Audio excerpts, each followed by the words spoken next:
First, though, let's get to an update on a case that could affect your kids. Today, the same judge who ruled against Governor Ron DeSantis' executive order banning mask mandates in schools also lifted the stay on that same order. That clears the way for school districts to enforce their mask mandates while the case itself is appealed.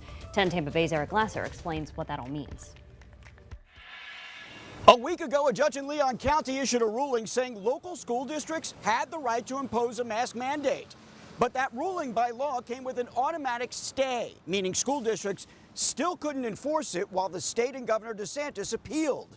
That is, unless that stay was lifted, which is exactly what the judge in the case did today. I hereby set aside the stay. Leon County Judge John Cooper said he couldn't remember a previous case where he had lifted a stay, but said given the immediate threat of the COVID Delta variant, this was different. In particular, for children under 12, they cannot be vaccinated.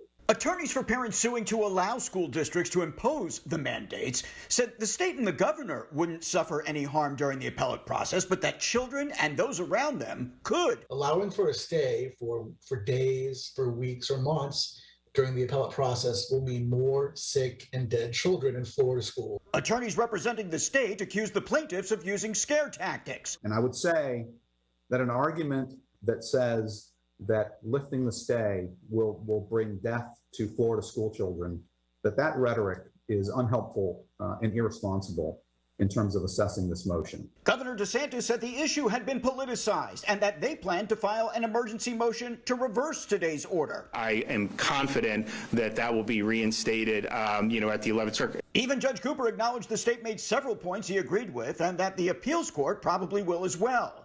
But that people could suffer irreparable harm between now and then, he said, if he didn't lift the stay. We're in a pandemic. We have children who can't be protected by vaccination. While this case moves on to the appeals court, another challenging the governor's order just got underway in a federal courtroom in Miami.